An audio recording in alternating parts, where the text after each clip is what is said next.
오늘은 지난주에 이어서 이제 성경에서 혼을 대신해서 사용되는 용어 가운데 이제 마음에 대해서 이제 공부하고 있습니다. 이제 우리말로는요, 이 마음, 마인드, 영어로 마인드라고 하기도 하고 또 하트 라고도 합니다. 근데 이제 마인드라는 단어는 주로 이성적이고 좀 이제 의지적인 영역, 또 지성과 혼에 관련된 것을 표현합니다. 반면에 이제 하트는 직관적이고 또 감성적인 영역, 또 영적인 영역과 관련되어 있습니다. 여러분, 모든 사람에게는 심각한 이 하트의 문제가 있어요. 성경에는 이 마음이 치료할 수 없을 정도로 사악하다고 말씀하십니다. 그러니까 치유할 수 없을 만큼 아주 사악한 마음의 질병이 있습니다. 그런데 하나님께서만이 이 죄악된 마음에 대한 치료책을 갖고 계신데 그 치료책은 바로 갈보리 십자가의 보혈입니다. 그래서 성경에는 우리 마음 가운데서 여러 가지 종류의 마음이 나오는데, 지난주에가 찾는 마음에 대해서 한번 공부했습니다. 찾는 마음, 하나님을 찾는 마음, 배우자를 찾는 것보다 또 좋은 어떤 교세를 찾는 것보다 더욱 복된 일이 바로 주님을 찾는 겁니다. 그래서 시편 119편에 보시면 주님을 찾는 자는 복되다 말씀하십니다. 그리고 주님을 찾는 사람의 마음은 살게 됩니다. 그러니까 우리 마음이 병약하거나 시들지 않고 매일매일 새롭게 됩니다. 또 우리 마음의 상처, 깊은 상처, 또 우울증, 또 무기력함, 또 공허함, 이런 것들에 시달리지 않습니다. 이것이 바로 주님을 찾는 자들의 복이라고 하죠. 복. 그래서 한번 두 번째로 이제 성경에는요, 이제 갈라진 마음, 또 나뉜 마음이 나옵니다. 우선 골로새서 3장을 보겠습니다. 찾지 않은 구절들은 개인적으로 찾으시면 좋겠습니다. 골로새서 3장 22절. 골로새서 3장 22절. 오늘 여러분의 마음이 어떠한 상태인지 한번 좀 비춰봤으면 좋겠습니다. 골로새서 3장 22절.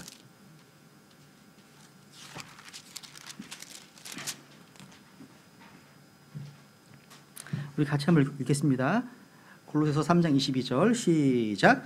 종들아, 육체에 따른 너희의 주인된 자들에게 모든 일에서 순종하되 사람들을 기쁘게 하는 자들같이 눈으로 섬기지 말고 오직 하나님을 두려워하여 단일한 마음으로 하라.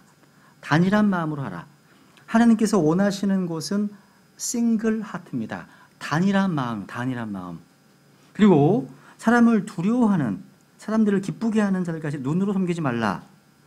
여러분, 하나님께서 원하시는 것은 또 단일한 눈입니다. 싱글 아이라고 되어 있죠. 마치 비둘기 눈처럼. 여기 이제 단일한 마음은 뭐냐면 온 마음을 다해서 주님을 사랑하고 섬기는 겁니다. 단일한 눈으로 주 예수님만을 바라보고 또 온 마음을 다해서 그분을 사랑하고 하나님의 왕국과 그분의 의만을 구하는 겁니다. 여러분, 우리 주 예수님의 마음은 오직 하나님의 뜻, 하나님의 영광뿐이었습니다. 마귀가요, 마태복음 4장에 보시면 세상의 모든 왕국들과 그것들의 영광을 이제 그분께 보여주면서 이제 유혹했을 때 주님께서는 사탄아, 너는 여기서 물러가라. 기록되면 너는 주 내 하나님께 경배하고 오직 그분만을 섬길지니라, 이렇게 말씀하셨습니다. 그러니까 우리 주님의 마음이 단일한 마음이었기 때문에 마귀가 틈을 탈 여지가 없어요. 싱글 하트이기 때문에.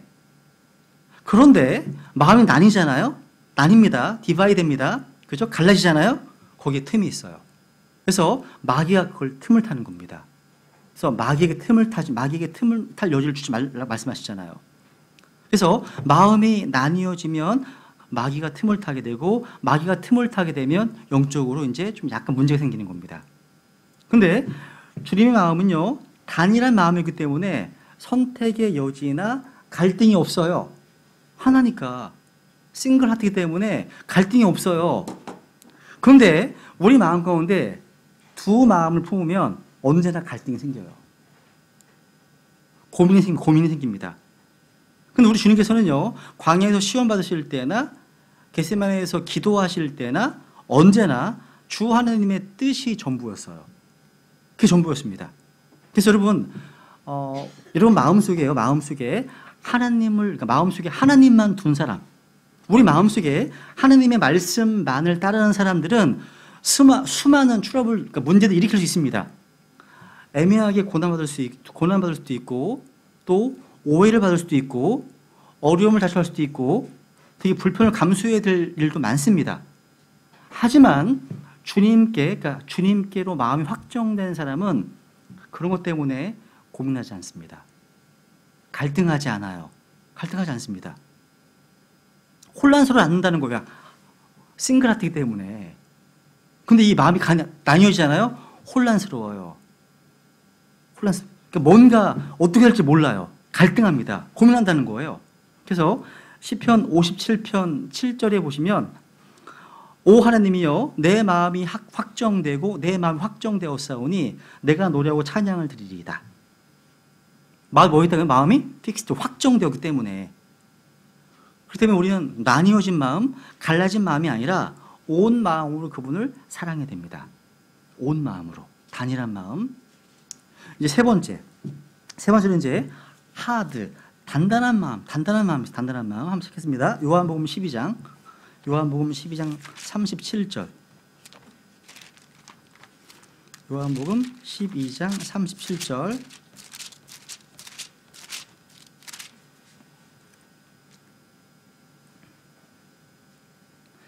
그러나 그분께서 이렇게 많은 기적들을 그들 앞에서 행하셨음에도 불구하고 그들이 여전히 그분을 믿지 아니하였으나 그들이 여전히 believed not on him 그분을 믿지 아니하였으니 믿지 않았습니다.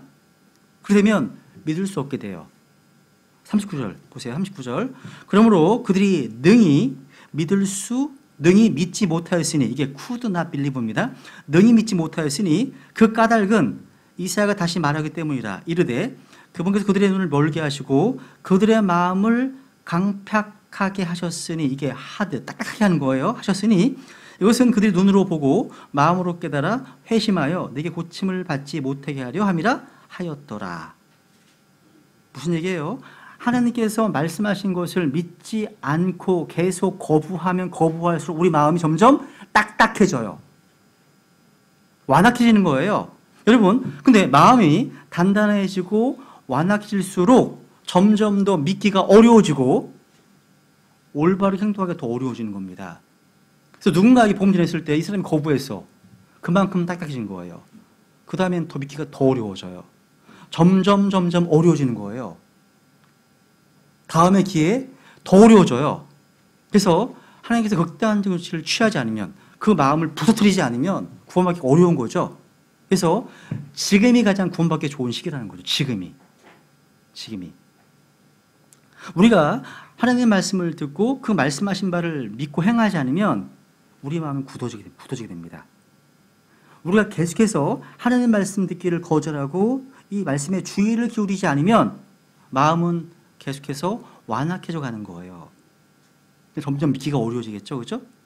근데 반대로 우리가 하나님의 말씀을 듣고 믿고 하나님을 바라보고 겸손하게 이 말씀에 순종하려고 하면 마음은 부드러워집니다. 마음이 연해집니다. 그래서 성경에 이제 그 다음에 보면 부드러운 마음이 나오는 거예요. 부드러운 마음. 이게 요거 텐더 하트. 부드러운 마음입니다. 부드러운 마음. 한번 열왕기하 22장 19절을 볼까요? 열왕기하 22장 19절. 열왕기하 22장 19절. 여기 계신 분들 다 이 주제에 해당되는 거예요. 내 마음이 어떤 상태인지 이 중에 하나에 다 합니다. 열왕기하 22장 19절.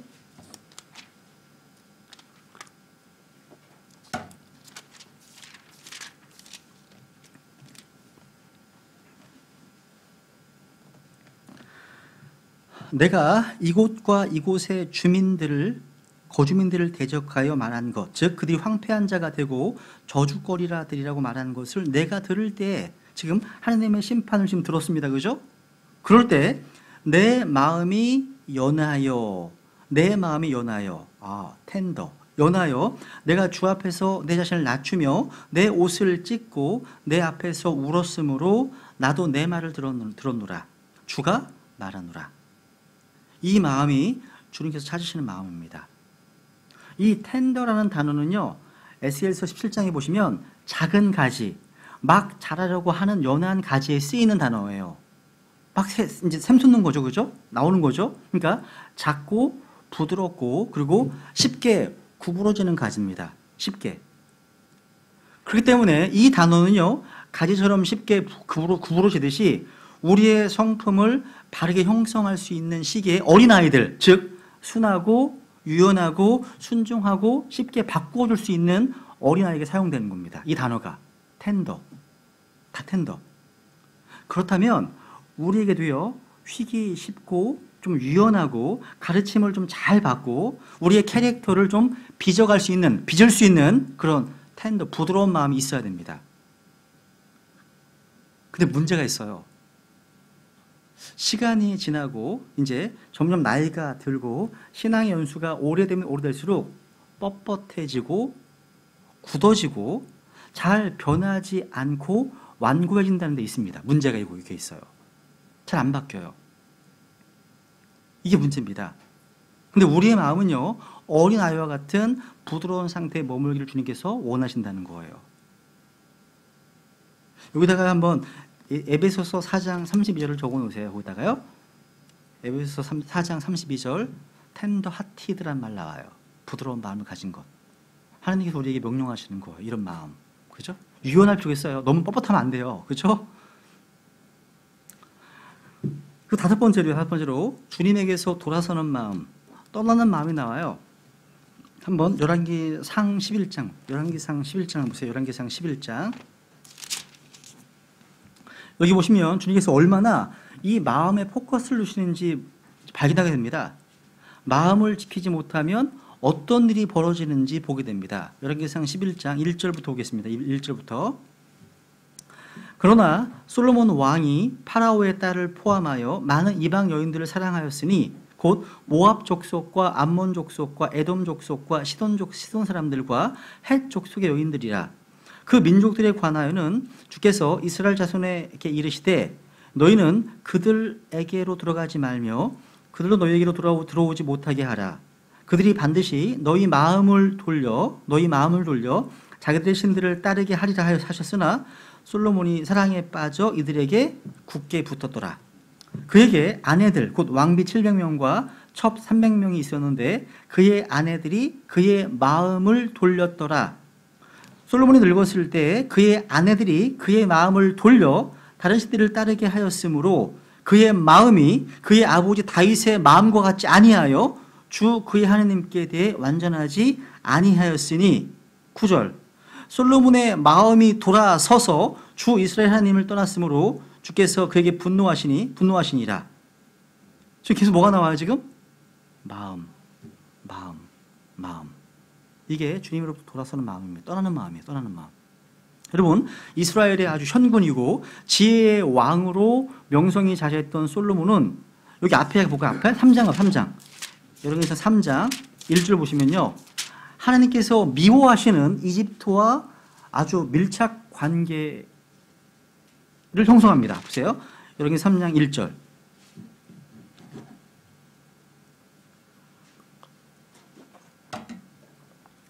솔로몬이 이집트 왕 파라오와 인척 관계를 맺고 파라오의 딸을 취한 뒤 자기 집과 주의 집과 예루살렘 주의 성벽을 건축하는 일을 자기가 끝낼 때까지 그녀를 다윗의 도시에 데려다 두니라.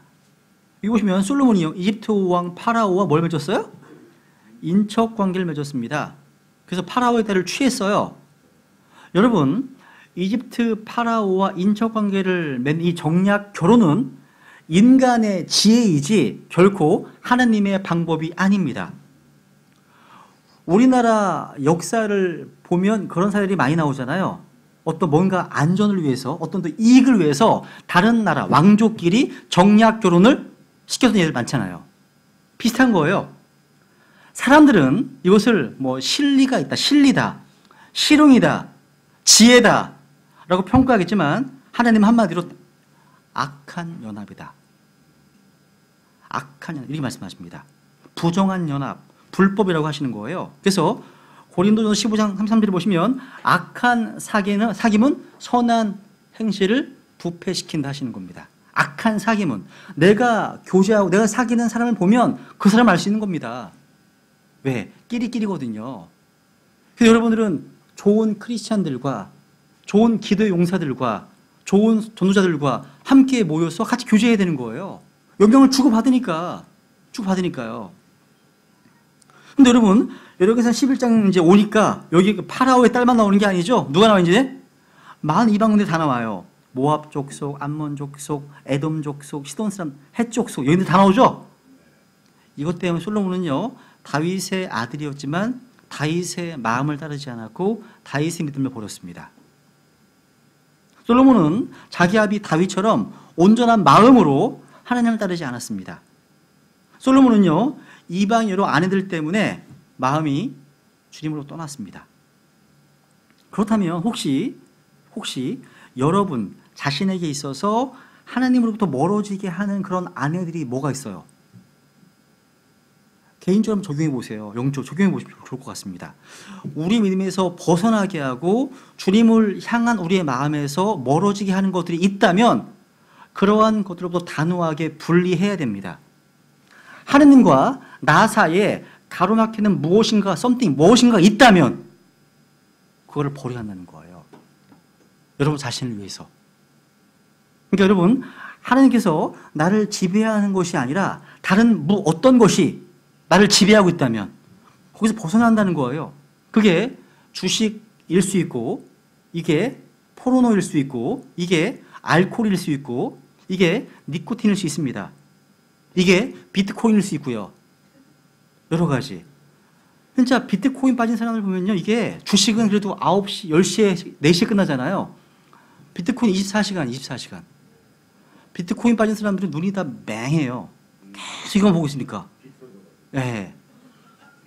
제가 하여튼 제가 도서관에서 이제 말씀 준비하다 보면 제 좌우로 다 주식 보고 있어. 그래프 보고 막 이런 거 막 들려요. 짜증날 때가 있어요. 이 인간을 막 신성한 도서관 책 하나 읽고 말이야. 맨날 그래프만 보고 있어. 이렇게 계속요. 한심한 거예요. 이게 이 인생 아깝지 않아요, 그죠? 인생 얼마 산다고? 비트코인? 누군가 이 비트코인은 미스트코인이래. 미스트코인. 나중에 짐승장이 되면 전 세계 화폐로 등장할 것이다. 이렇게 하거든요. 이런 것이 나를 지배하는 거라면 단호하게 물리쳐야 돼요. 이게요. 의외로 그런 게 많아요. 그 때문에 우리에게 뭐가 필요하면 결단. 설교를 들을 때도 결단이 필요한 것이 말입니다. 다니엘은 마음에 결단했습니다. 그래서 나오는 게 이제 결단하는 마음이에요. 한번 다니엘서 1장. 다니엘서 1장.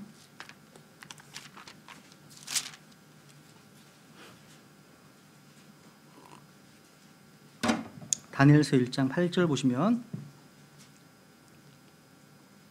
그러나 다니엘은 왕이 정해준 음식이나 왕이 마신 포도주로 자기를 더럽히지 아니하겠다고 마음속에 작정하였으므로 자기를 더럽히지 아니하려고 내 시대 통치자에게 요청했다. 말씀하고 있죠. 다니엘은 마음의 분명한 목적을 정하고 우상에게 바쳐진 음식이나 포도주로부터 분리해서 하나님께서 원하시는 방향으로 가기로 마음을 정했습니다. 다니엘은 자신을 더럽히지 않기로 결단했습니다. 여러분은 마음에 어떠한 결단을 하셨습니까? 여러분 매주일마다 설교 들으시잖아요. 그죠? 설교는 지, 정, 의가 있으면 좋은 설교일수록 의지적인 결단을 촉구하는 비율이 높습니다. 그래서 의지적인 결단의 비율이 한 60% 이상 되는 게 좋은 설교라고 해요. 성경 공부는 지식의 포커스가 한 70% 되고요. 감정, 의지가 그 다음일 거예요. 여러분 설교를 들을 때마다 마음속에 결단해야 돼요. 하나님이 원하시는 겁니다. 이게요. 뭔가 촉구하잖아. 그러니까 하나님의 사람을 통해서 뭔가 하나님의 말씀 선포하시잖아요. 설교라는 것이 그 설교자의 인격을 통해서 전파되는 진리가 설교라면, 또 이 설교를 통해서 하나님께서 말씀하시는 거라면 그 말씀을 듣고 어떻게 돼요? 마음에 결단한다는 거예요. 그죠? 그걸 원하시는 겁니다. 왜냐하면 모든 문제의 핵심은 바로 마음의 문제이기 때문에. 그러니까 여러분 우리의 마음을 잘 지키는 것이 정말 중요합니다. 마음 관리 잘 하셔야 되는 거예요. 이게 영적 생활의 키입니다. 핵심이에요. 핵심. 따라해보세요. 마음 관리. 이게 영적 생활의 키라는 거예요. 핵심이라는 겁니다. 여러분 역대상 28장에 볼까요? 역대 28장. 다윗은 말년에 아들 솔로몬에게 중요한 메시지를 남겼죠. 그죠? 역대상 28장 9절.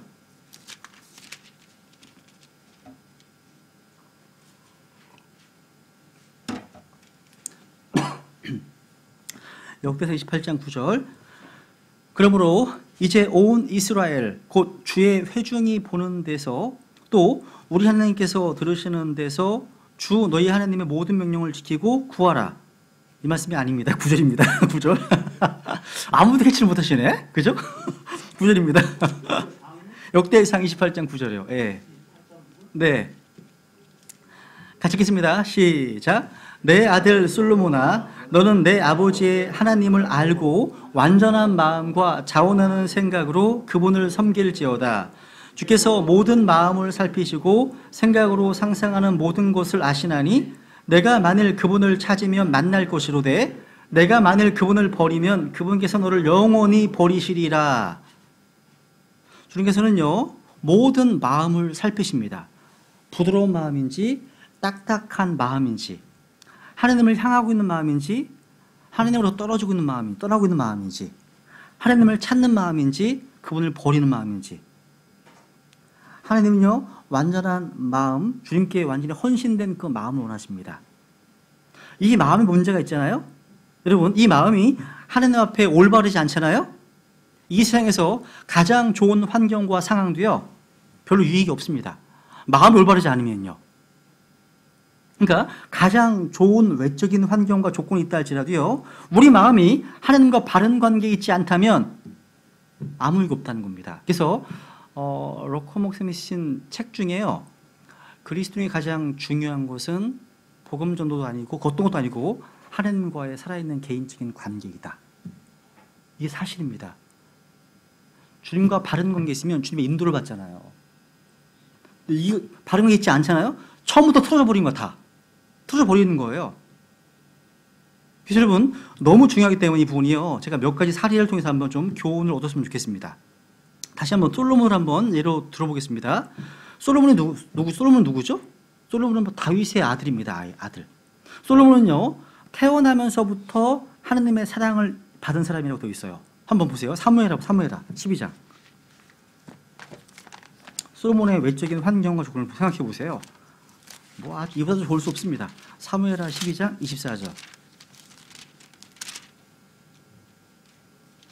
24절. 다윗이 자기 아내 밧세바를 위로하고 그녀에게로 들어가 그녀와 함께 누우니 그녀가 아들을 낳음에 그가 그의 이름을 솔로몬이라 하니라. 주께서 그를 사랑하사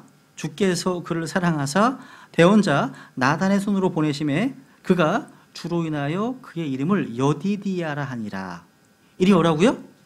여디디야. 이게 무슨 뜻이냐면 주께서 사랑하심이라는 뜻입니다.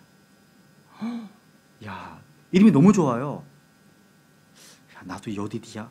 아이 태어나면 나 여디디. 뭐 이렇게 이름이 좋은 거거든요. 여디디야. 좋습니다.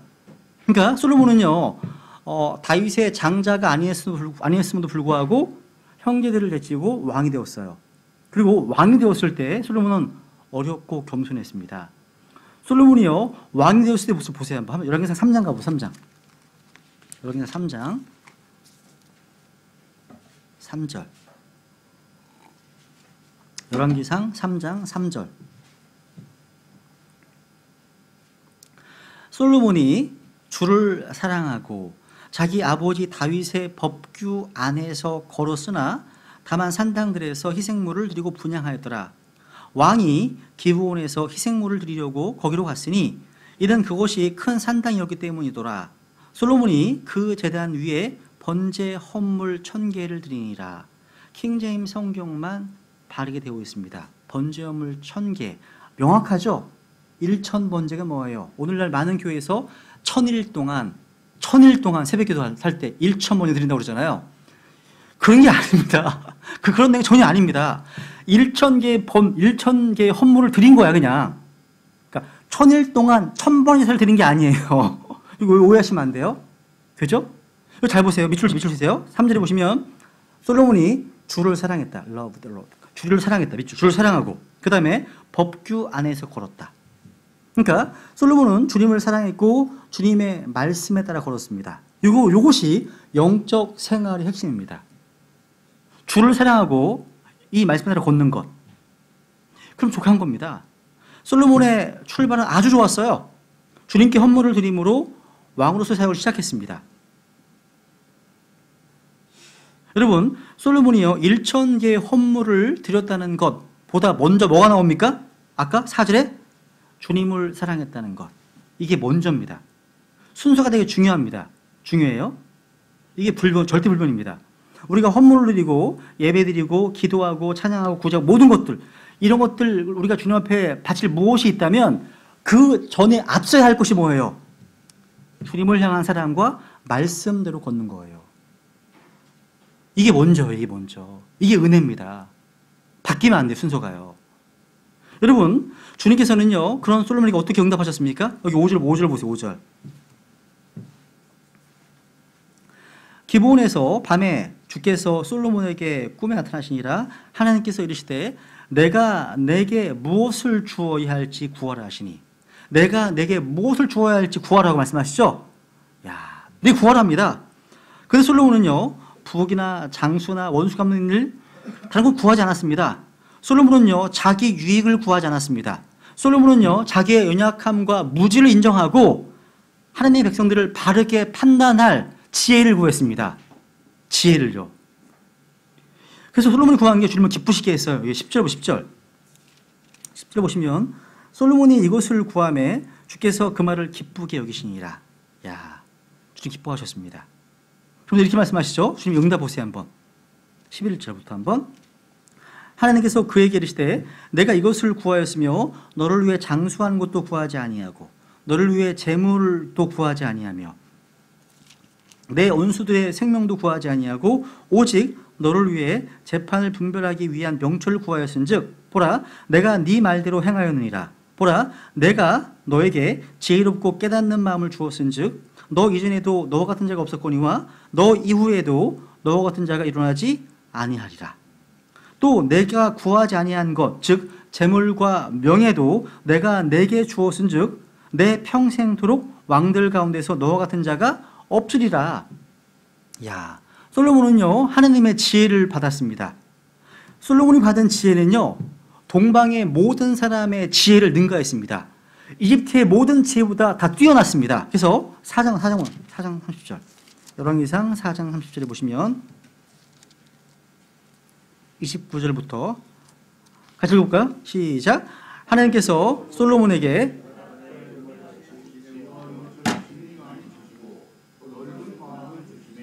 솔로몬의 지혜가 동쪽 지방 모든 자손의 지혜와 이집트의 모든 지혜보다 뛰어났더라. 야, 뛰어났습니다. 그래서 모든 사람들이 이 솔로몬의 지혜에 대해서 들으려고 왔습니다. 그러니까 열왕기상 3장, 4장을 보면 솔로몬의 정말 위대한 점이 보이잖아요. 그죠? 솔로몬이 성공하고 형통하고 위대할 것은 이건 물을 필요도 없는 상황입니다. 아주 좋은 상황이죠.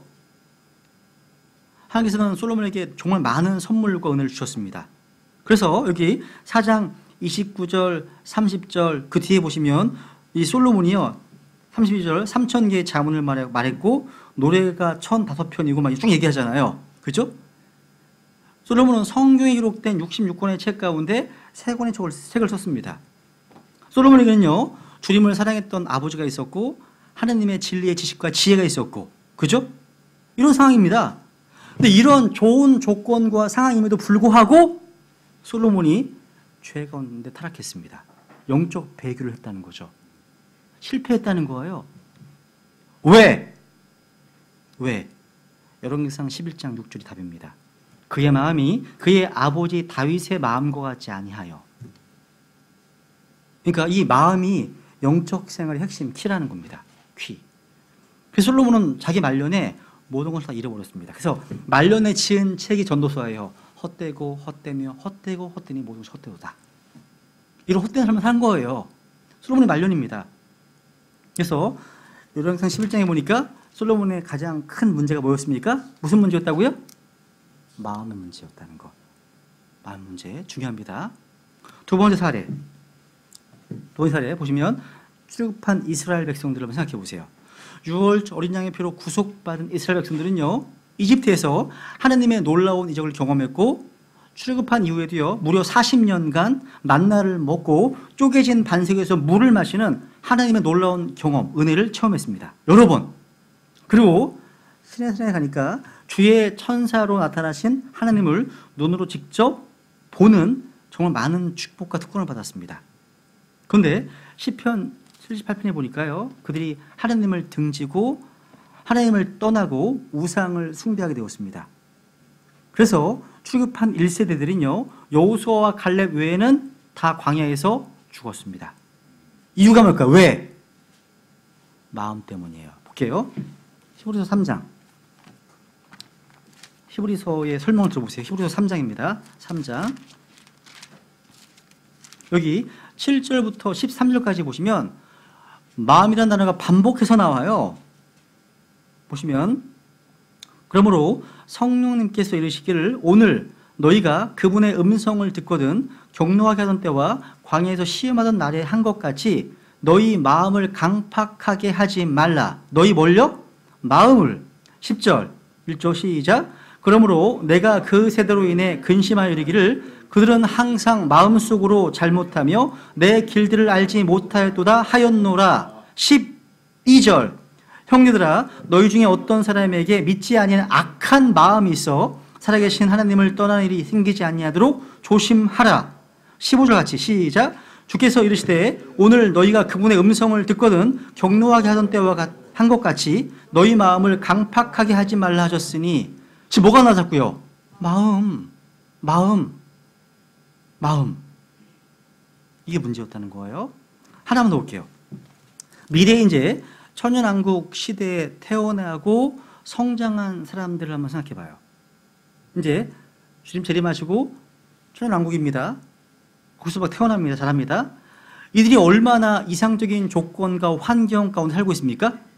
그 당시에는요, 이사야서 2장이나 11장에 보시면 주님을 아는 지식이 온 땅에 충만합니다. 그리고 그때는요, 의로운 왕이신 예수 그리스도께서 직접 통치하시는 경륜이에요. 또 그것만이 아닙니다. 계속 20장에 보시면 마귀는 결박되어 있어서 1000년 동안 사람을 속이지 못하는 거예요. 결박되어 있어요, 마귀는요. 더 이상 천연왕국 때는요 거짓된 종교도 없고 더 이상 인본주의도 없습니다. 더 이상 공산주의도 없습니다. 더 이상 IS 같은 이슬람 테러리스트 극단주의자도 없습니다. 더 이상 무신론자도 없어요. 이 천연왕국이에요. 거짓사비 사탄은 결박되어 있고 우리 주님께서 지금 왕좌에 앉아 계십니다. 이런 조건에도 불구하고 천년이 끝날 때쯤 되니까 이제 사탄이 잠시 동안 풀려납니다. 그때 참 희한하게도요, 아이러니하게도요, 수많은 백성들이 그 사탄을 따라서 하나님께 대항한답니다. 저는 읽으면서 되게 이상했어요, 이게요. 아무리 이상한 거, 이게요. 어떻게 이럴 수가 있지? 확인해볼게요, 한번. 계시 20장. 여러분, 성경 읽다 보면 이런 거 이상하지 않아요? 그죠? 이런 데서 어떻게 왜 하나님이 반영을 하지? 그것도 적은 수가 아니에요. 셀 수 없을 만큼 많은 무리 가요. 보세요. 20장 7절 8절. 예? 계시록이요. 계시록. 예. 비슷한 게 아닌데? 계시록하고 출애굽 비슷한가요? 예. 계시록 20. 네. 예. 너무 집중해서 지금 못 드셨어.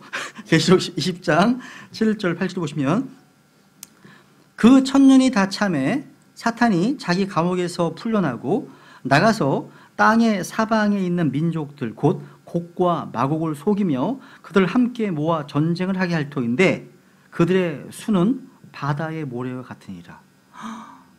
천년 끝날 때쯤입니다. 저는 지금도 가끔 농담 한 마디 얘기할 때 있어요. 우리 형제들한테. 내가 천년왕국 때 이제 여러분 마찬가지다. 왕과 제사장이 될 거 아니에요, 다 그죠? 그래서 각각 뭐 5골, 3골, 2골 받으실 거 아니에요, 그죠? 나는 1골 받을 것 같은데 1골 해봐요. 근데 내가 만약에 경기도 화성의 동탄이라는 도를 받았어. 근데 여기 전영재 고을은 다 되게 평화롭고 좋아. 다 반영하는 사람이 아무도 없어. 근데 내 동탄이라는 여기서 사람들이 다 용과 연합해가지고 하나님 반역을 해. 막 마지막 때. 통째도 나는 뭐가 될까? 막 이런 별 쓸데없는 생각을 하는 거죠. 통치를 잘못했나 내가? 막 이런 그러기도 하고. 그죠? 농담이에요, 농담. 너무 찍어지 마세요. 농담입니다. 예. 여러분, 예수님께서 천년 왕국 동안에 왕자에 계시고 저 여러분이 성도들이 왕과 제사장으로 이 땅을 통치하고 있는데 천년 왕국 끝난 시점에서 이런 반역의 일이 벌어진다는 거죠. 한 가지밖에 설명 못해요. 한 가지 답밖에 없습니다. 이건 우리 인간의 뿌리 깊은 죄성, 부패성, 부패함을 보여주는 거예요. 다른 게 없어요. 또 사탄의 속임수는 강력합니다. 보세요. 여기 잘 보세요. 지금 보시면 8절에 보면 곡과 마곡을 속이고 보세요. 이 용이요. 그들을 함께 모아 전쟁하죠. 자 보세요. 그들을 함께 모아 전쟁합니다. 그들끼리 전쟁하는 게 아니야. 서로 싸우는 게 아니에요. 그들을 다 함께 모아서 하나님과 싸우게 하는 거예요. 주님과 싸우게 하는 거예요. 보이시죠? 그죠? 이런 상황입니다. 이런 상황. 그러니까 한마디로요. 이 땅에서 주 예수 그리스도의 통치를 몰아내야 한다. 탄핵시켜야 된다. 이런 거예요. 비슷한 거예요. 야, 아마 이게 인류 역사 7,000년 동안 아마 최고의 반역이 아닐까 싶어요. 최대의 반역 사건. 예? 뭐 그렇죠. 그렇게 말할 수도 있죠. 근데 그들의 수가 얼마만큼 있다고요? 바다에 오래 갔답니다. 그러니까요, 어마어마한 사람들이 마귀의 속임수에 속아서 반역에 동참하는 겁니다. 여러분, 대환란 때 수십억이 죽습니다. 사람들의 수가요, 엄청나게 죽습니다. 근데 하늘의 왕국에서, 천년 왕국에서 인구가 기하급수적으로 불어납니다. 왜? 한 사람당 거의 1,000년을 사니까. 엄청나게 인구가 폭발할 겁니다. 그죠? 그래서 온 땅 가득 채웠을 겁니다. 이 땅을 1년 동안. 근데 하늘의 왕국, 이 천년왕국 살면서 주님께 반역하는 사람들이 이렇게 많다는 것은 놀라운 겁니다. 한마디로 인간에는 뿌리 깊은 죄성과 부패성을 보여주는 거예요. 그러니까 다시 말해서 천년왕국 동안의 평화로움과 안정과 풍부한 어떤 물질과 긴 수명과 건강, 이런 환경이 사람을 변화시킬 수 없다는 겁니다. 또 주님을 아는 그 지식이 넘친 세상이라 할지라도요, 사람들은 안 변해요. 바뀌지 않습니다. 또 좋은 정치 지도자가 있어, 좋은 왕이 있어요. 의로운 정부도요, 사람들을 변화시키지 못한다는 겁니다. 흥미롭지 않아요? 1,000년 동안 통치하시고 다스리는 분은 바로 예수 그리스도시잖아요. 그분의 의로운 통치에도 불구하고 반역을 안 해? 이런 인간의 악한 본성 못이라는 거죠. 여러분, 사람들 믿지 마세요. 이게 인간이에요, 인간. 인간입니다. 악한 본성. 인간은요, 본성상, 이게 아담의 죄성이죠. 본질적으로 뭔가 권위에 순종하는 것을 싫어해요. 이게 우리 인간이에요. 그걸 배우는 것이 교회에서 배우는 거예요, 그걸요. 권위에 순종하는 배우는 겁니다. 가정에서 배우는 거고요. 여러분, 한번 생각해 보세요. 이 진리심내교회. 진리심내교회요. 목회를 김병기 목사님이 안 하시고 예수님이 하신다고 생각해 보세요. 예수님이 하신다고. 그럼 무지 좋을 것 같으세요? 아무 문제 없을 것 같으시죠? 그죠? 아닙니다. 아닙니다. 왜냐하면 우리가 구원받았다고 하더라도요, 우리 안에 아담에게서 물려받은 죄성이 있는 인간들이 모였기 때문에 많은 문제가 발생할 겁니다. 그게 교훈해 주는 거 아니에요? 그러니까 이러한 사람들이 본성적으로 선한 것이 아니라 악함을 입증하는 사건이라는 얘기예요. 이게 이 말씀은요. 사람들은요, 뭔가 죄를 짓는 원인을 자기에게서 안 찾아요. 나중에 죄론 공부할 때 얘기했지만 자기에게 안 찾습니다. 어떤 외부의 시스템에 찾고 외부의 누군가에 찾습니다. 이 정부 때문이다. 보수 정권 때문이다. 마귀 때문이다. 이런 것들, 환경 때문이다 하면서 세상 탓하고 조상 탓하고 가족 탓하고요, 대통령 탓하고 친구 탓하고 온통 남의 탓으로 돌립니다. 그런데 천년왕국에서 사람들은 그러한 그들이 탓했던 모든 문제, 모든 환경이 해결된 상태에 살게 되는데 여전히 뭐를 한다고요? 반역을 하네요. 반역을 합니다. 그 무슨 얘기예요? 제가 하고 싶은 얘기는 우리 안에 있는 부패한 죄성이 근본적인 문제라는 거예요. 그리스도의 십자가의 복음만이, 이 복음만이 모든 문제의 해결책이 되는 겁니다. 정치? 믿지 마세요. 교육? 철학? 뭐 종교? 이게 해답이 아니에요. 복음이 해답이라는 복음이요. 복음이요. 그래서 여러분 어떤 사회나 환경이나 마귀를 탓하기에 앞서 우리 인간의 마음에 문제가 있기 때문에 거기서 타락이 시작되는 거예요. 그 때문에 우리 마음이 하나님 앞에 겸손하게 낮아져 있고 온 마음으로 하나님을 구하고 있는 것이 가장 중요한 거예요. 이게요. 한번 사무엘상 12장 보고 넘어가죠. 사무엘상 12장. 사무엘상 12장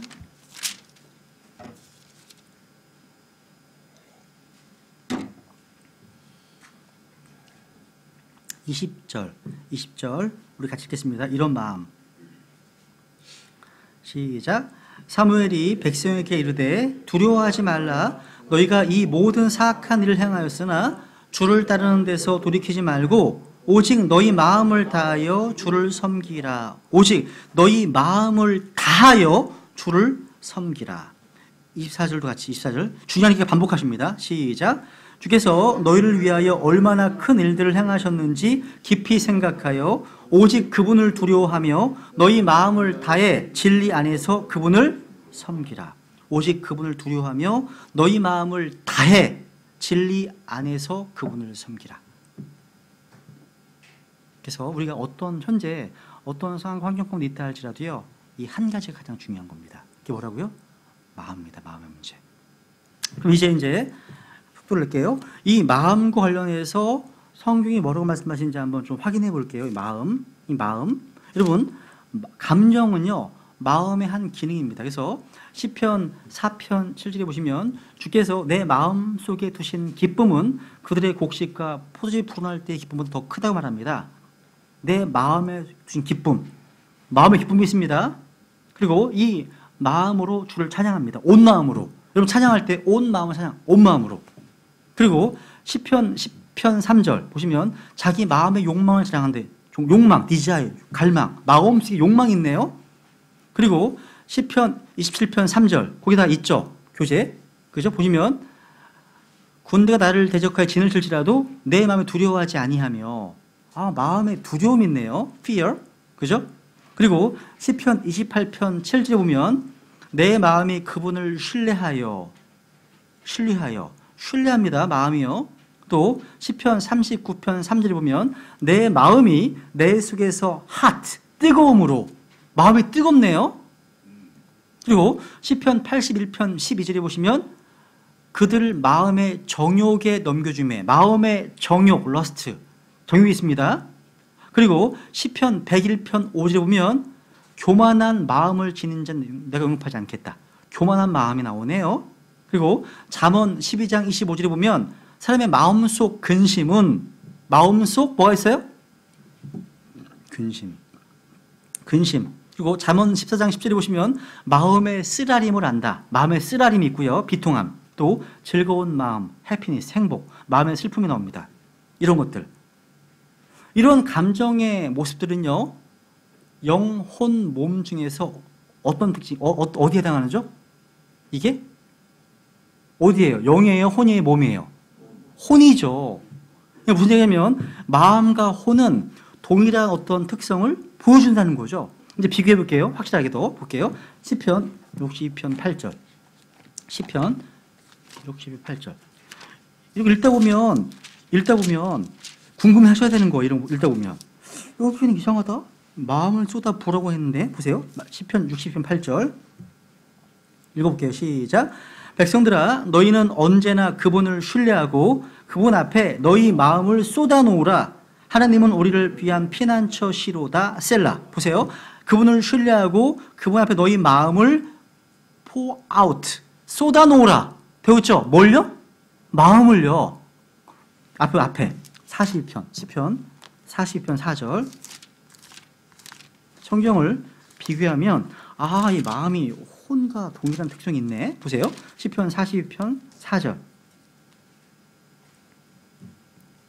시작. 내가 전에 그 무리 곧 거룩한 나를 지킨 무리와 함께 기쁨과 찬양의 소리를 내며 하나님의 집에 갔으므로 이 일들을 기억할 때에 그다음 내가 내 혼을 내 속에서 쏟아내는 도다. 뭘 쏟아낸다고요? 내 혼을 pour out my soul입니다. 아까 뭘?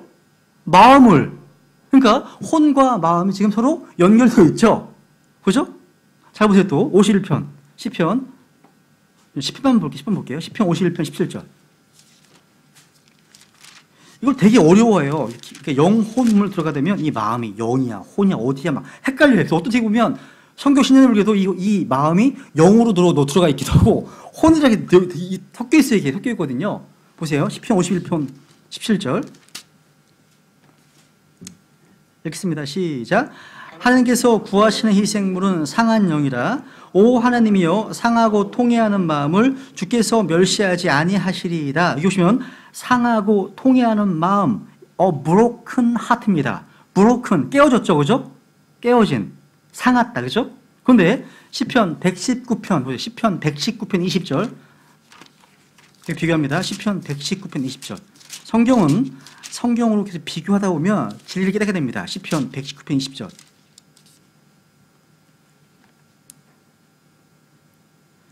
1절 시작. 내 혼이 언제나 주의 판단들을 사모하며 그 사모함으로 인하여 상하나이다. 브레이크 똑같습니다. 뭐가 상한다고 해서는요? 혼이 상하네. 아까 뭐가 상했어요? 마음이네요. 같은 특성이네. 또 볼게요. 시편 13편 5절. 시편 13편 5절. 시편 13편 5절. 그러나 내가 주의 긍휼을 신뢰하였사오니 내 마음이 주의 구원을 기뻐하리이다. 내 마음이 주의 구원을 기뻐하리이다 되어 있죠. 마음입니다. 그죠? 시편 35편 9절. 시편 35편 9절. 같이 읽어볼까요? 시작. 그러면 내 혼이 주를 기뻐하고 그분의 구원을 즐거워하리이다. 여기 뭐가? 혼이요. 혼이. 결론적으로 얘기해서 이 마음과 혼이라는 단어가요, 상호 교환적으로 사용되고 있다는 겁니다. 그게 포인트예요. 우선 그 다음 갑니다. 그 다음 마인드, 생각. 성경은요, 이 생각이라는 단어를 또 마음과 혼과 또 상호 교환적으로 사용되기도 해요. 우선 잠언 23장 7절 보세요. 사고, 뭔가 생각하는 거는요, 우리 하트의 기능입니다. 마음의 기능이에요. 우선 잠언 23장 7절 보면 고정을 확인하시면 돼요. 7절. 그가 자기 마음속으로 생각하듯이 실제도 그러한즉 자기 마음속으로 뭐를 해요? 생각하네요. 마음으로 믿어 의에 이르고 입으로 고백하여 구원에 이른다 말씀하고 있죠. 마음으로 믿으려면 머릿속에 생각을 해야 돼요. 그냥 부모가 아이들한테 넣어줘서 이렇게 기도해, 따라해, 처음부터 이렇게 하는 게 아니에요. 아이들 스스로 생각하게 만들어야 돼요. 고민하게 해야 된다는 거죠. 내가 왜 죄인이지? 하나님이 진짜 살아계신가? 이런 것들 생각을 해요. 그렇죠? 마음에서 뭐 한다고요? 생각합니다. 어리석은 자는 자기 마음 소리를 하나님은 없다 하는다. 마음에 생각을 하는 거 이렇게. 또 결정도요, 마음에서 합니다. 마음에서. 사람의 마음이 그에게를 계획할지라도 말씀하신 것처럼요. 근데 여러분 마태복음 22장에 보시면요, 22장에 보시면 한번 볼게요. 요건 조금 이제 구분해 보세요. 더 깊게 들어가면 좀 어려워요. 근데 여기 보시면 마음과 혼과 생각이 구분되어 있는 것처럼 보여요. 여기서도 보면 보세요. 마태복음 22장 37절. 유명한 말씀이죠. 그렇죠? 보세요. 예수님께서 그에게 이르시되 너는 내 마음을 다하고 또 혼을 다하고 생각을 다하여 주 내 하나님을 사랑하라. 말씀하시네요. 그러니까 마음과 혼과 생각이 뭔가 구분되는 것처럼 언급되어 보이죠. 그렇죠? 그런데 이렇다고 해서 이 세 가지가 본질적으로 다르다는 것을 뜻하지는 않습니다. 왜냐하면 히브리서 4장에 보시면 12절에 보시면 하나님의 말씀이 영과 혼과 및 관절과 골수를 나눈다고 말씀하고 있죠. 관절과 골수 구분하잖아요. 이건 단순히 기능이 다른 뼈의 다른 부분입니다. 근데 다 이것이 뭐예요? 동일한 실체에 속해 있잖아. 몸에 속해 있잖아요. 마찬가지입니다.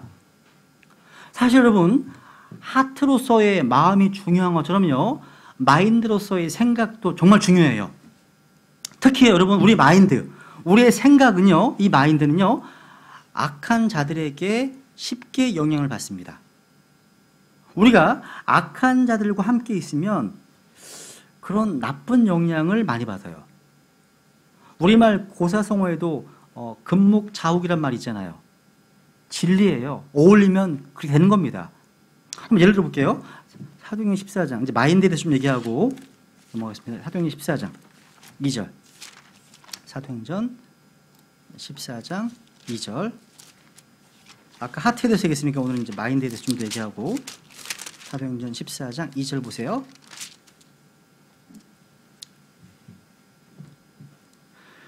그러나 믿지 아니하는 유대인들이 이방인들을 선동하여 그 형제들에게 악한 생각을 품게 하니라. 그러니까 그들의 마인드를 evil affected. 그러니까 형제들을 향하여 악한 생각을 품게 했습니다. 누가요?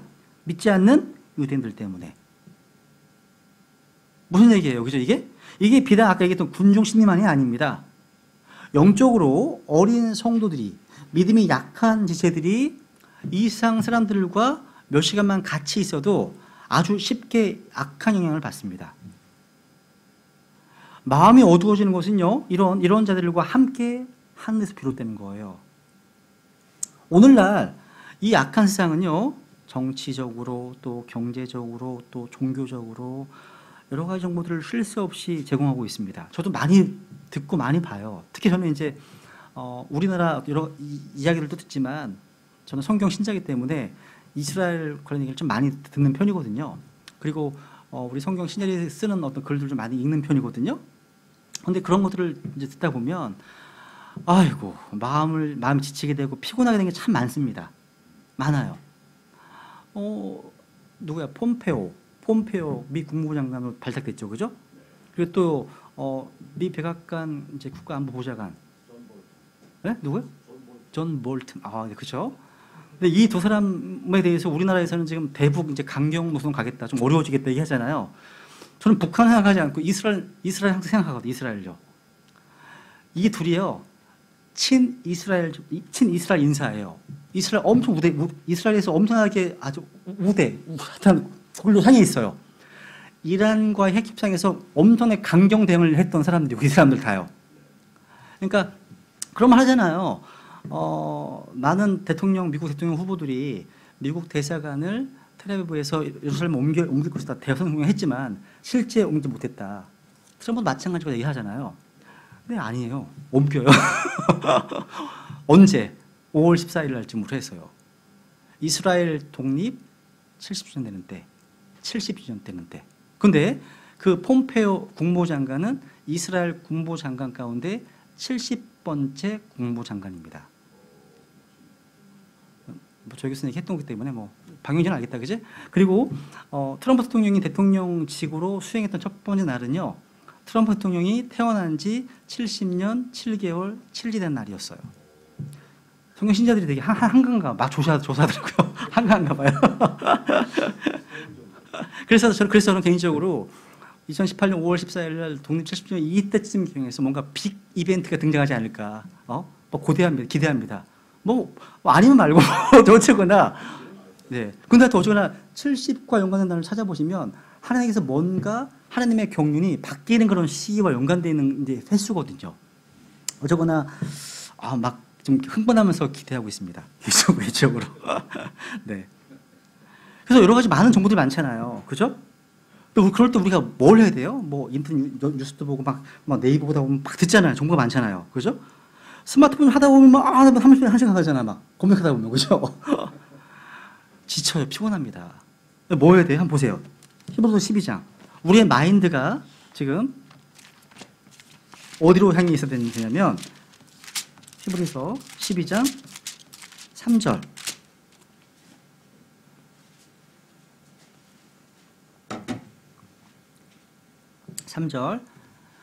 죄인들이 자기를 대적하여 이처럼 거역한 것을 견디어내신 분을 깊이 생각할지니 이것은 너희가 너희 생각 속에서 your mind, 너의 생각 속에서 지치고 기진하지 아니하게 하려. 우리 주위에는요 이런 지치고 기진한 분들이 많아요. 뭐 저 자신도 물론 어떤 문제 앞에서 뭐 늘어지기도 하고 뭐 디프레스를 얻기도 합니다. 근데 이런 것들을 우리가 막을 수 있는 예방주사가 있다면 그게 뭐예요? 죄인들에게 모욕을 당하시고 십자가의 수치를 기꺼이 담당하신 예수 그리스도를 깊이 생각하는 겁니다. 그래서 여러분 우리가요 뭘 생각하느냐 이것이 그 사람의 영적 승패를 결정합니다. 이게요. 그러니까 승리와 패배는 여기서 출발하는 거예요. 여러분 지금 뭘 생각하십니까? 그죠? 지금 우리가 지치고 기진에 있다면 이 말씀 항상 기억하시기 바래요. 이제 한번 우리 인간의 영으로 갑시다. 영으로 이제 영혼은 이제 헬라어로 푸뉴마라고 푸뉴마. 그래서 영은 하나님을 의식하는 기관이고요. 아주 이건 독특한 본입니다. 한번 잠언 20장 27절 볼까요? 잠언 20장 27절. 잠언 20장 27절.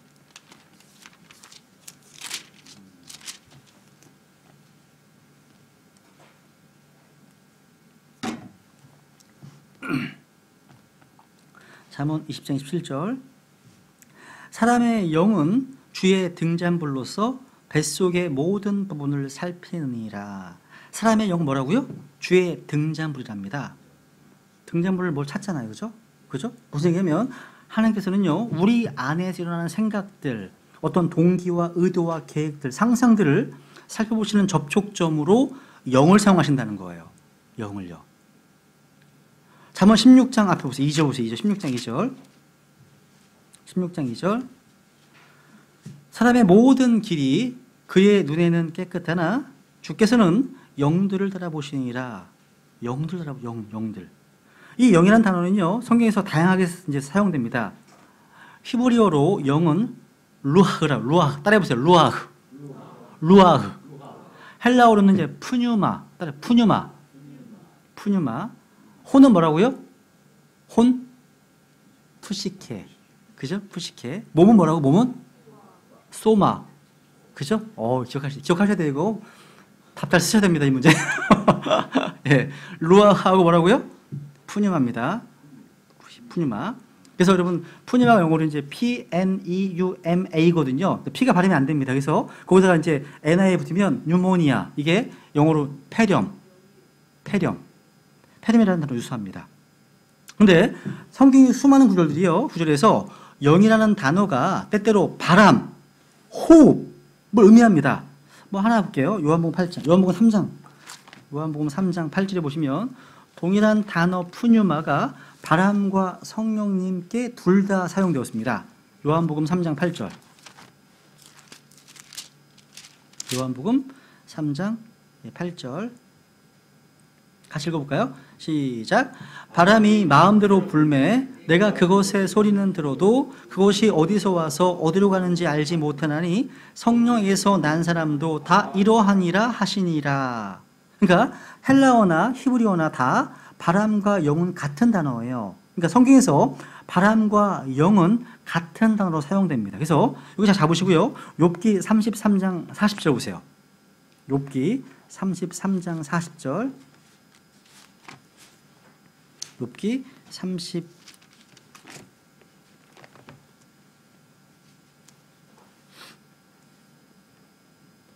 없네요? 이사 갔네요. 그죠? 4절이요. 네. 표시가 돼 있어 다행이다. 4절 보시면 하느님의 영께서 나를 만드셨고 전능자의 숨이 뭐라고요? 내게 생명을 주옵니라. 하나님의 영과 전능자의 숨이 지금 서로 동격입니다. 같은 말이에요. 그러니까 영과 숨, 영이 바로 숨입니다. 그래서 바람이 부는 것과 성령에서 난 사람의 특징은 같습니다. 바람과 성령은 둘 다 안 보여요. 그런데 실제하고 느낄 수 있습니다. 바람은 그 자체로는 드러나지 않지만 무언가를 움직이게 하거나 활동하게 해서 실제를 드러내죠. 마찬가지입니다. 성령께서도요, 그 자체로는 보이지 않으시지만 자신의 사역을 통해서 실제를 드러내십니다. 여러분, 제가 이제 어제 저녁 때 이제 저녁을 먹으면서 아이들하고 또 얘기를 좀 했죠. 요즘 이제 세상 돌아가는 얘기를 하면서 이제 얘기를 했더니, 우리 둘째 아이가 얘기를 하더라고요. 아빠, 이제 제가 항상 아이들한테 좀 회의를 불러일으켜요, 막. 구원에 대해서 굉장히 어렵게 만들기도 하고 막 혼란케 만들고 막 그래요. 얘가 하는 말이 아빠는 정확히 복음을 다 알고 있고 이게 구원 아니야? 나한테 하고 그래요. 그래서 그거 아닌데 내가 그거 아닌데 왜냐하면 삶이 바뀌지 않았다면 구원이라 보기 어렵지. 내 안에 성령님이 계시다면 성령께서 역사하시는 뭔가 변화가 있거든. 그죠? 여러분 이제 구원을 공부하실 텐데 회개가 뭐예요? 회개. 많은 어떤 성경 신자들은 회개를 생각의 변화로만 이해를 해요. 이건 믿습니다. 생각의 변화가 행위의 변화로 가는 겁니다. 자연스럽게. 이게 회개예요.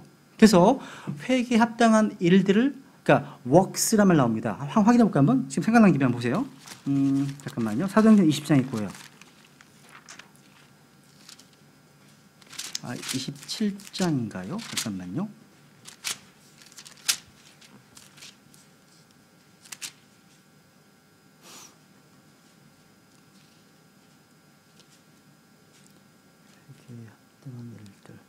일들. 나이가 먹으니까 이제 까먹네요, 자꾸.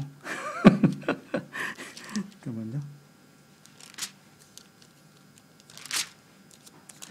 회개에 합당한 일들이 있을 거예요.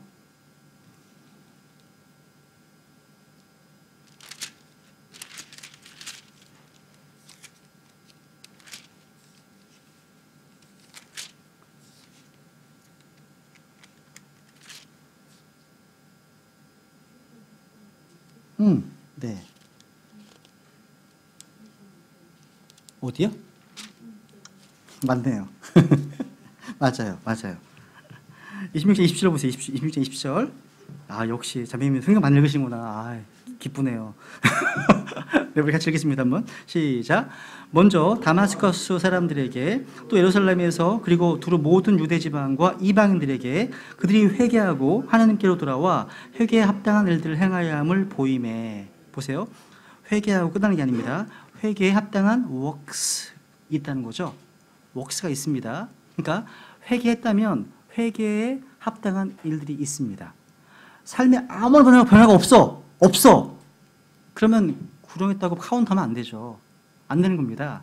진짜 회개했다면 어떠한 변화가 조금이라도 있습니다. 그래서 내가 그랬죠. 너한테 삶의 변화가 있었냐? 뭔가 변화가 있어? 나는 안 보여. 하나님은 마음만 보시고 아시지만 우리는 안 보이잖아. 그죠? 그러니까 이런 측면. 무슨 얘기냐면 이게 이제 교리적으로 이지 빌리빙 해가지고요. 영접식 구원, 뭐 또 쉬운 구원 해가지고 이제 밖에 나가서 이제 3번 만에 막 구원하는 거예요. 이거가 굉장히 큰 문제가 많아요. 문제 많습니다. 밖에 나가서 어떤 교회는요. 제가 실제 본 어떤 성경 침례 교회인데 1년 동안 26만 명을 구원했대요. 6만 명. 카운트 해놨어요. 교회에 나온 사람은 1명. 문제예요. 이거 문제입니다. 그래서 이거에 대해서 한번 최근에 이제 그 로컬 목사님 제자 중에 제임스 멜팅이라는 분이 계세요. 아마 책 번역되기도 했지만 이분이 쓰신 회개에 대한 글들을 읽다 보니까 많이 미스한다. 성경 침례교회에서 너무나 쉽게 그냥 따라하라고 해서 용접식 구원. 이건 문제다. 성령께서 저를 깨닫게 하시고 내가 어떻게든 이런 고민도 생각도 아무것도 없이 그냥 얘기해 주는 대로만 따라하는 것. 그래서 구령의 왕국을 세우는 거 아니냐 교회에서 지금. 소울 위닝. 킹덤을 세워버렸다. 완전 이런 얘기를 하거든요. 굉장히 쉽게 얘기하는 거죠. 나 왜 구령했다고. 이걸 좀 한번 좀 점검해 볼 필요가 있다는 거죠. 마찬가지입니다. 여러분, 자연세계에서 바람이 움직이고 활동하는 것하고요. 영적인 세계에서 성령께서 역사하시는 방법이 비슷해요. 주님은 성령을 바람에 비유하셨잖아요. 바람 마음대로 불어요. 바람 불 수 없으면 안 보여요. 안 보입니다. 하지만 바람이 있다는 증거가 있잖아요. 마찬가지예요. 구원받다면 구원의 증거가 있어요. 뭔가 변화가 있다는 거죠. 아무것도 없어. 그래서 너 시인이잖아. 연기도 했잖아. 걱정하지 마. 이렇게 해서 구원을 확실히 심어주는 것. 이건 더 큰 위험인 것 같아요. 구원 안 받았는데 구원을 확 심어서 나가는 것. 이게 아니라는 거죠. 이 주제는 제가 다음에 기회 되면 또 구원론 시간에 공부할게요. 우선 어쨌거나. 그래서 여러분, 바람은 실체가 없는 것 같지만 뚜렷이 나타나는 능력과 증거가 있어요. 성령님은 눈에 보이지 않지만 성령님을 통해서 생명이 거듭나고 열매가 맺히기도 하고 은사들이 드러나는 겁니다. 은사들이요. 여러분, 바람이 마음대로 불매라고 되어 있죠? 성령님의 주권을 말합니다. 바람이 언제 부는지, 어디서 부는지, 어떻게 부는지 아무도 몰라요. 사람들은 단순히요, 바람의 방향과 그 속도와 그 힘을 측정하는 정도일 뿐이지 바람을 컨트롤할 수 없습니다. 컨트롤 안 되지, 당연히. 여러분, 우리나라로 오는 바람의 진로를 돌이키거나 소멸시키거나 약화시킬 수 없어요. 못합니다. 태풍이나 허리케인이나 폭풍가 오면 뭐를 해요? 돌려보낼 수 있어요? 안 돼요. 우리가 피해야지. 들 수 없습니다. 이것을 일컬어서 바람이 마음대로 분다고 하는 거예요. 성령 역사가 마찬가지입니다. 우리는 주님의 성령님의 인도하심과 그 주님 되심에 순종할 수 있을 뿐이지 성령님께 명령을 하거나 뭔가를 주장하거나 뭘 하라고 할 수 없습니다. 그래서 우리가 복음 전할 때 뭘 끌을 수밖에 없어요. 내 말로 하는 게 아니거든요. 성령님께서 역사하시도록 내어 맡길 수밖에 없습니다. 그걸 구해야죠. 그리고 이 성령님은요, 한번 볼게요. 사도행전 2장 보세요. 2장. 오순절날 이 성령님은요, 급하고 강한 바람처럼 임했어요. 사도행전 2장에 보시면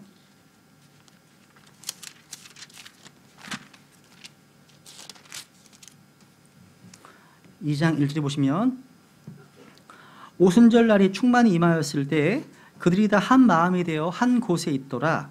갑자기 하늘로부터 급하고 강한 바람 소리 같은 소리가 나고 그들이 앉아있던 온 집안에 그것이 가득하며. 보세요. 지금 여기 뭐가 나와요? 바람 소리 같은 소리가 나고 급하고 강한 바람. 그렇죠. 성령께서 바람처럼 임했다는 것은 성령 충만, 능력 임재를 지금 말하는 겁니다. 여러분, 급하고 강한 바람은요, 바다에서 파도를 일으키기도 하고 해일을 일으키기도 하고 배를 들어서 엎어버리기도 합니다. 토네이도는요, 자동차를 날려버려요. 심지어 집을 통째로 날려버리기도 합니다. 나무가 뽑힙니다. 부러집니다. 여기저기 흔적이 남습니다. 이 당시에 사도들은요, 타 언어로 말했고 병을 고쳤고 놀라운 적들이 나타났습니다. 3,000명이 한순간에 회심했습니다. 여러분, 교회사에 보면 이런 비슷한 일들이요, 전 세계 곳곳에서 일어났어요. 영국과 미국에서 성령님의 바람이 불었을 때 온 동네가 회심하고 술집과 여관이 문을 닫았습니다. 극장이 교회로 변했습니다. 사람들이 모인 곳에는 찬양이 흘러나왔어요. 조지 휘필드, 존 웨슬리, D.L. 무디, 찰스 피니, 조나단 에드워드, 이런 분들이 가는 곳마다 성령의 바람이, 이게 잔잔한 미풍이 아니에요. 언제나 태풍을 동반한 강력한 바람이었다는 거예요. 에스겔서 37장에 보시면요, 성령의 바람이 불면 죽은 골짜기의 뼈들도 살아납니다.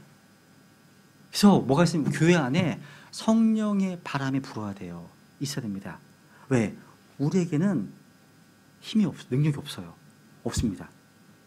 여러분, 노를 저으면요, 작은 강을 건널 수는 있어요.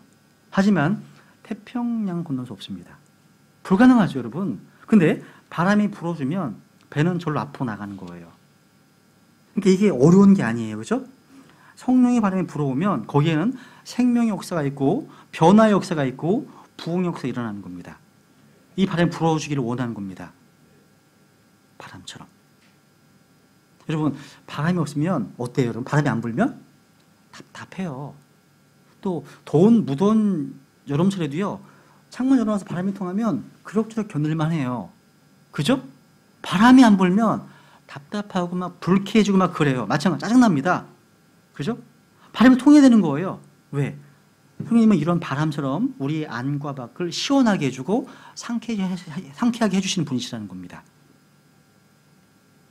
마지막으로 이제 킹제임스 성경에서 이 영이라는 단어를 이제 찾아보면요, 성경 전체에 걸쳐서 좀 다양한 방식으로 쓰입니다.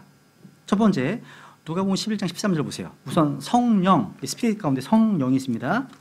성령, 누가복음 11장 13절.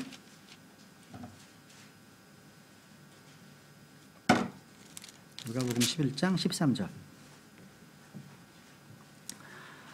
그런즉 너희가 악할지라도 너희 자녀들에게 좋은 선물들을 줄 알거든 하물며 하늘에 계신 너희 아버지께서 자기 구하는 자들에게 성령을 얼마나 더 많이 주시겠느냐 하시니라. 성령, the Holy Spirit, 거룩한 영이죠. 이 영이라는 말 자체가 호흡, 숨, 바람이라는 뜻입니다. 그죠? 그래서 여러분 호흡과 영이 같이 쓰일 때가 상당히 많아요. 하나만 더 볼게요. 한번 이사야서 42장 5절 보세요. 한번 이사야서 42장 5절 보시면 이사야서 42장 5절 이제 한 5분이면 끝나겠네요. 이사야 42장 5절 하늘들을 창조하여 펼치고 땅과 땅에서 나오는 것을 펴며 땅 위의 백성에게 숨을 주고 밑줄 그리고 그 안에 걷는 자들에게 영을 준 하나님 곧 주가 이같이 말하노라. 숨을 주고 뭘 준다고요? 영을 준 하나님 곧 주. 그러니까 숨과 영이 동일한 의미로 사용됐음을 보게 됩니다. 참고로 홀리 스피릿 말고 홀리 고스트가 나옵니다. 홀리 고스트 이걸 뭐 성신, 거룩한 숨, 성령 번역했는데 이 홀리 고스트로 쓰이면 성령의 인격성, 성령의 신성을 의미할 주로 사용됩니다. 홀리 고스트는요. 인격, 신성. 그렇죠. 이건 또 말씀드릴 거예요. 성령 시간에. 그리고 이제 욥기 32장 8절 보시면 사람에게도 영이 있죠. 그죠? 사람 안에는 영이 있다고 되어 있습니다. 사람의 영이 있습니다. 아까 거룩한 영 성령이 계시고 또 사람의 영이 있습니다. 그 다음에 천사들도 영입니다. 히브리서 1장 14절에 보시면 천사들도요. 구원의 상속자가 될 자들을 위해 섬기라고 보내어진 섬기는 영들이 아니냐. 그러니까 천사들도 섬기는 영들입니다. 천사들도. 그리고 마가복음 5장 13절에 보시면 마귀를 가리킬 때 악한 영이라고 됩니다. 악한 영들, evil spirits. 악한 마귀도 영적 존재입니다. 천사도 영적 존재입니다. 그죠? 우리 인간에게도 영이 있습니다. 하나님, 그러니까 성령님도 영이십니다. 여기까지 다 이제 이해하겠죠, 그죠? 짐승도 영이 있어요. 전도 3장에 나오니까 영이 있습니다. 근데 어쩌거나 하나가 더 있습니다. 보세요. 스피릿하고 그러면 어떤 몸이나 생각의 태도를 가리켰습니다. 스피릿. 볼게요. 여호수아 5장 1절 보세요. 몸이나 생각의 태도, attitude란 말로 이제 쓰이기도 합니다. 이 영이라는 의미가요. 여호수아 5장 1절. 여호수아 5장 1절. 여기 보시면 이제 요르단 서쪽에 있던 아모리 족속의 모든 왕과 바닷가의 가나안 족속의 모든 왕이 우리가 건널 때까지 주께서 이스라엘 자손 앞에서 요르단의 물들을 마르게 하시고 들었을 때 그들의 마음이 녹았고 이스라엘 자손으로 인하여 그들에게 더 이상 정신이 없었더라 되어 있죠. 더 이상 정신이 뭐냐면 스피릿입니다. 스피릿. 더 이상 영이 없으라는 말이 안 맞잖아요. 그죠? 스피릿이 뭐예요? 아, 어떤 마음가짐, 자세, 태도. 아, 얘 스피릿은 괜찮네? 이런 거 있잖아요. 스피릿. 이렇게 해서 쓰인다는 것. 이게 몇 번 통계에 나와요. 그래서 스피릿인데 왜 영어로 번역 안 했지? 이때는 정신이나 자세, 태도로 번역된다는 거예요. 그죠? 이렇게 이해하시면 좋겠습니다. 마지막으로 이제 성경에서요. 하느님의 영, 주의 영과 관련해서 성경적 어법 하나 말씀드릴게요. 어법. 이게 우리말로는 잘 표현이 안 돼요. 하느님의 영 그러면 잘 느낌이 안 와요. 여러분, 창세기 1장 1절 보면 처음에 하나님 등장하죠. 그리고 창세기 1장 2절에 가면 곧 하나님의 영이 물들 표면에 움직이시잖아요. 1절에는 하나님이 나오고 2절에 뭐가 나와요? 하나님이 영이 나오죠. 하나님이 누구예요? 성령이시죠. 그죠? 어떤 이단 종파에서 주장하듯이 하나님의 영이란 말은 하나님의 영이지 하나님이 아니다 라는 식으로 이해해서는 안 된다는 겁니다. 여러분, 예수님은 하나님이시지만 하나님의 아들이라는 칭호를 갖고 계십니다. 마찬가지입니다. 성령께서도 하나님이시지만 하나님의 영이라 불리시는 거예요. 하나님의 아들 예수 그리스도는 하나님과 동등한 분이시고 창조주이시고 심판주이시고 유일하신 주이십니다. 성령 역시 하나님과 동등한 분이시고 창조주이시고 유일한 주이십니다. 이게 누구누구 아들, 누구누구 영, 그럼 이게 조금 우리말로 오해하기 쉬운 부분이에요. 하나님의 아들이란 말이 하나님이란 뜻이 든 것처럼요. 하나님의 영이란 표현은 하나님께 속한 부속물 이런 의미가 아니에요. 이단들이 이렇게 얘기해요. 그런 게 아닙니다. 아니라 하나님이라는 뜻입니다. 그러니까 성령님을 하나님의 영이라고 부르는 것은 성령님께서 하나님과 개별적인 어떤 존재가 아니라 영이신 하나님을 의미하는 말이에요. 하나님은 영이시니 예배하는 자가 반드시 영과 진리로 경배하라 말씀하시잖아요. 그러니까 하나님은 영이시고 성령님은 바로 하나님의 영이시라는 거죠. 그러니까 하나님과 성령님은 완전히 일치하고 동등한 분이십니다. 그래서 하나님의 아들, 하나님의 영 이런 의미가요. 하나님이심을 의미한다는 이 내용을 잘 이해하시면 좋겠습니다. 그렇다면 주의 영이란 말도 뭐예요 이게? 그렇습니다. 주님이심을 가리키는 겁니다. 두 구절을 보겠습니다. 한번 이사야서 63장 14절 보세요. 이사야서 63장 14절. 이게 이제 성경의 어법인데요. 이사야서 63장 14절.